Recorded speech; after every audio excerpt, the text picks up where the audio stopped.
मेरा प्यारा सा दहेज गीत आप सबके बीच में प्रस्तुत कर रही हूँ।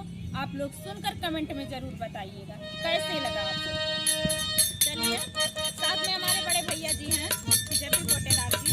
आप सभी पूनम जी को सुनिएगा और आनंद लीजिएगा। बड़ी प्यारी सी गीत गाती हैं।